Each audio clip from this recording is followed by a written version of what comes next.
Hello বন্ধুরা, good morning. তোমরা সব কেমন আছো অবশ্যই জানিও। আজকে আমি তোমাদের সামনে আরেকটা নতুন ব্লগ নিয়ে চলে এসেছি। তো সকালবেলা থেকে আজকে ব্লগটা শুরু করিনি, আজকে অনেকটা দেরিতেই শুরু করেছি। প্রায় বাজছে 11টা, এখন টাইম বাজছে 11টা। তো হ্যাঁ, কেন বলবো 11টা, কারণ আমি ছেলেকে স্কুলে ছেড়ে দিয়ে চলে এসেছি। আর সত্যি কথা বলতে কি বলতো, আজকে আমি ঘুম থেকে উঠতে বেশ লেট করেছি, মানে লেট মানে বেশ লেট, মানে 8:30 বেজে গেছে। আমার যখন সকালবেলা 6:30টায় ঘুম ভেঙেছিল, তো তখন ভাবলাম আর একটু পরে উঠবো, 7টায় উঠবো। আর সেই সময় অ্যালার্মটা বন্ধ করে ঘুমিয়ে গেছি। তো কী হয়েছে বলো তো, একদম 8:30 বেজে গেছে। সেই কারণে আর কোনো বাসি কাজ হয়নি। সকালবেলায় ঝট করে দুটি ভাত করেছিলাম, মানে ঝাঁটপাটগুলো দিয়ে, তারপরেতেই আমি ছেলেকে একদম মানে ওকে খাইয়ে স্কুলে পৌঁছাতে চলে গেছিলাম। কারণ ওখানে ওইটা তো আর দেরি করা যাবে না, বাকি আমি কাজগুলো কিন্তু বাড়ি এসে পরেও করা যাবে। তো দেখতেই পাচ্ছ অনেকটাই তাহলে লেট হয়ে গেছে। মাথার মধ্যে অনেকটা চাপ যে কীভাবে কাজ করব, এত কাজ পড়ে রয়েছে সংসারের তো আর আমাদের কাজটা কম থাকে না বলো। তাহলে সব কাজই তো একলা হাতে করতে হয়, এইটাই একটা ব্যাপার। তো চলো, তোমাদের সাথে গল্প করতে করতে আমি ভাবলাম কাজগুলো ঝটপট করে সেরে নিই। কারণ বিছানাটাও অগোছালো হয়েছিল, পুরো বাসি বিছানায় পড়েছিল। তাহলে সেই সব তো গুছিয়ে নিলাম আগে, তারপর জামা কাপড়গুলো কালকের কাচা হয়েছিল, সেগুলোও গুছানো হয়েছিল না। তাহলে সেইটাও বসে বসে আমি এক হাতেই ভাবলাম গুছিয়ে নিই। আর কি বলবো, মানে সত্যি কথা বলতে আমাদের পাশের বাড়িতে যে বাড়ি হচ্ছে, এই জন্য এত ধুলো হচ্ছে, ঘর দুয়ার মানে বলার নেই। এত অপরিষ্কার হয়ে যাচ্ছে না, মানে আগে যদি 3 দিন 4 দিন বাদ দিয়ে পরিষ্কার করলে হতো, কিন্তু এখন হচ্ছে আমাকে করতে হয় প্রত্যেকটা দিন। যদি মানে না মোছামুছি করি, তাহলে সেগুলো ধুলোতে ডাস্টে ভর্তি হয়ে যাচ্ছে। আর যদি নতুন জিনিসগুলো একবার ডাস্ট ধরে যায় ধরো, তাহলে কি হয় বলো তো, মানে সেগুলো ডাস্টগুলো আর পরে উঠতে চায় না। যে কোনো জিনিসে দেখবে বসে গেলে পরে ধুলো, সেই ধুলোটা আর পরে তোলা যায় না, এটাই একটা সমস্যা। সে কারণে প্রত্যেক দিনের দিন এগুলিকে মোছামুছি আমাকে করতে হয়, এটাই একটা ব্যাপার। তাহলে মানে কি বলবো, বাড়তি খাটনিটা অনেকটাই হয়ে গেছে। আর হ্যাঁ, আমি তোমাদেরকে 4 দিন ভিডিও দিতে পারিনি, এটা তোমাদের আমি বলেইছি যে আমার ফোনটা খারাপ হয়ে যাওয়ার জন্য ভিডিও দিতে পারিনি। তো যাই হোক, যে ভিডিওটা করেছিলাম সেটাও আমি আপলোড দিতে পেরেছিলাম না, কালকে দিয়েছি। আর আজ থেকে চেষ্টা করব তোমাদেরকে নিয়মিত নতুন একটা ব্লগ দেওয়ার, উপহার দেওয়ার, যাই হোক।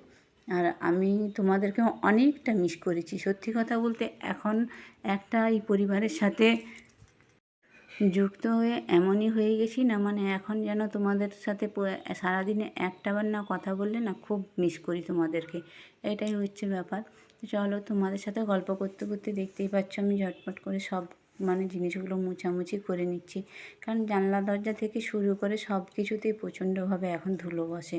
তো এই যে দেখতেই পাচ্ছ আমার যেটা ছোট্ট বাড়িতে আমি কাজ করি, সেখানটাতেও প্রচুরভাবে, কেন সেটা তো দরজার সামনে, আর সেখানটা তো আরোই বেশি ধুলো বসছে, এটাই একটা। তো সেটাও আমি ভাবলাম এক হাতে সব করছি যখন, চলো তাড়াতাড়ি করে করে নিই। কারণ বেলা তো হয়েছে, আমি দেখতেই পাচ্ছি প্রায় 12টা বাজতেই যাচ্ছে সব কাজগুলো সারতে সারতেই। আর ঘুম থেকে দেরিতে ওঠা মানে এটা যে আমাদের পক্ষে কতটা মানে বিপজ্জনক হয়ে যায় সেটা পরে বুঝতে পারি। হ্যাঁ, এটাই, মানে তখন তো বুঝতে পারি না, ঘুমিয়ে যাই। তো সেইটাই একটা ব্যাপার। দেখতে পাচ্ছ আমি আস্তে আস্তে সমস্ত কাজগুলোই সেরে ফেলছি, কারণ দেরি হয়েছে দেখতেই পাচ্ছি। কিন্তু যদি না করি, এগুলো যদি পড়ে থাকে, তাহলে তো সেই আমাকেই আবার করতে হবে। তো চলো, সেইভাবেই আমি তাড়াতাড়ি করে করে নিচ্ছি।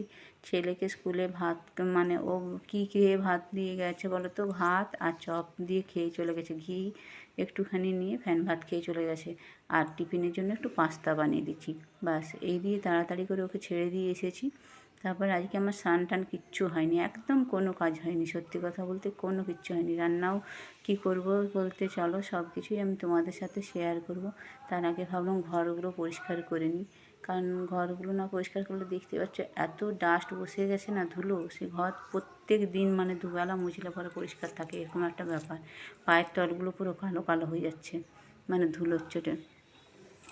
আর হ্যাঁ বন্ধুরা, যে যেখান থেকে আমার এই ব্লগটা দেখছো তাদেরকে আমার অনেক অনেক ধন্যবাদ, অনেক শুভেচ্ছা।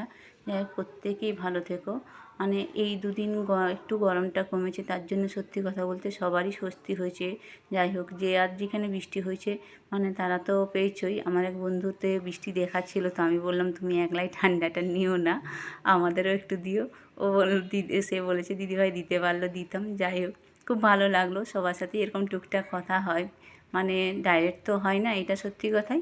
কী বলো তো, ওই মেসেজের মানে কমেন্টের মাধ্যমেই আমাদের কথাবার্তা টুকটাক হয়। তো সেইগুলো আর 4 দিন ধরে পুরো মিস করেছি, যে কোনো কিছুই করতে পারিনি, এটাই ব্যাপার। তো সম্পূর্ণ আজকে সারাদিনের ব্লগ আমি দিতে পারবো না হয়তো, কারণ এত দেরি হয়ে গেছে, তো তাড়াতাড়ি করছি, দেখতেই পাচ্ছ প্রচণ্ডভাবে মানে দেরি হয়ে যাচ্ছে। আর তোমাদের তো বলেছি আমার একটু বেড়াতে যাওয়ার কথা হয়েছে, তো সেইটাই হচ্ছে ব্যাপার, মানে এখনও কোনো কিছু গুছানো টুছানো হয়নি, এটাই। চলো, আর তার মধ্যে আমি একটা ফ্লিপকার্ট থেকে এটা ফ্লিপকার্ট নয়, সরি ভুল বললাম, এটা অ্যামাজন থেকে আমি একটা জিনিস অর্ডার করেছিলাম। তো কী এসেছে সেটাই আজকে আমি তোমাদের দেখাবো। আর যাই আসুক না আসুক, কী বলো তো, মনে হয় যেন তোমাদের সাথে শেয়ার যতক্ষণ না করবো না, সেটা ভালো লাগে না। সেটাই প্রথমে মনে হয় যে তোমাদেরকেই দেখাই। এই দেখো, আমার একটা সুন্দর কালারের মানে মিষ্টি কালারের লিপস্টিক অর্ডার করেছিলাম। আর এই লিপস্টিকটা না আমার খুব ফেভারিট। একটা নিয়েছিলাম, এটা ল্যাকমি কোম্পানি, দেখতেই পাচ্ছ। তো সেইটা যখন নিয়েছিলাম আজ থেকে 2 বছর আগে, যাই হোক সেটা শেষ হয়ে গেছে এখন। আর এখন আবার এই যে কালারটা দেখতে পাচ্ছ, দারুণ সুন্দর, মানে এত মিষ্টি কালারটা না আমার খুব ভালো লাগে, সেই কারণে আবার এটা অর্ডার করেছিলাম। যাই হোক, আমার মানে খুব ভালো লাগে বলে আমি এটা নিয়েছিলাম। আর আজকে কি রান্না করব দেখো, সবজি ফবজি কিচ্ছু নেই, সেই কারণে ভেবেছি এই যে মুসুর ডাল ভিজিয়ে দিয়েই গেছিলাম স্কুলে, তো মুসুর ডালের বড়ার ঝোল আর নিম বেগুন। তো দেখো, আমি রান্নাটা আর তোমাদের দেখাইনি, চট করে ফেলেছি একলা হাতে। আর মানে দেরি হয়ে গেছে বলে কী বলো তো, সকাল থেকে আমার একটু টিফিন করা হয়নি, সেই চা বিস্কুট খেয়েছিলাম। তো সেই জন্য প্রচণ্ডভাবে খিদা পেয়েছে, আমি ভাবলাম তাড়াতাড়ি করে রান্নাটা সেরে নিই। আর ভিডিও করতে গেলে তো বুঝতেই পারছো যে একটু দেরি হয়, যে কোনো টাইমে একটু ক্যামেরা অফ করা অন করা, ঠিক পজিশন মতো রাখা, এটা নিয়ে একটু আমাদের বেশ দেরি হয়ে যায়। তো সেখানে রান্নার সময়টা আর আমি ভিডিও করার চেষ্টা করিনি, এটাই ব্যাপার। আর আমি রান্নার পরে দেখতে পাচ্ছ গ্যাস ট্যাসগুলো এক হাতে মুছে নিচ্ছি, কারণ এদিকে পেটেতে সত্যি কথা বলতে ছুঁচো ডাকছে, চিঁচি করে ডাকছে। আর এদিকে মনে হচ্ছে কাজগুলো না করে দিয়ে যদি ফেলে দিয়ে চলে যাই, তাহলেও একটা দেরি হয়ে যাবে, এরকম মানে কাজ পড়ে থাকলে আমাদের যা অবস্থা, পেটের খিদা মেরে রেখেও আমরা কাজটাকে আগে দেখি, এটাই। তো রান্নার পরে যে বাসনগুলো পড়েছিল সেইগুলো আমি চটপট করে ধুয়ে নিলাম এক হাতেতে, দিয়ে ভাবলাম একবারই স্নান করতে যাব, মানে কি বলবো। তার মধ্যে হ্যাঁ, আমার এতটাই খিদে পেয়েছিলো, আমি কী করলাম, একটু গ্লুকন্ডি জল, মানে শুধু গ্লুকন্ডিটা গুলে একটু জল খেয়ে নিলাম, কারণ গলাটাও টিসটাই ফেটে যাচ্ছিলো, সেই জন্য আমি একটু গ্লুকন্ডি খেয়ে নিয়েছিলাম। আর সত্যি কি বলবো, মানে বেড়াতে যাওয়ার কথা হচ্ছে, কিন্তু আমার এখনও বলতে, যতক্ষণ না আমি তোমাদেরকে কেন বলছি না, যতক্ষণ না আমি মানে যাচ্ছি ততক্ষণ আমি তোমাদের কিছু বলছি না।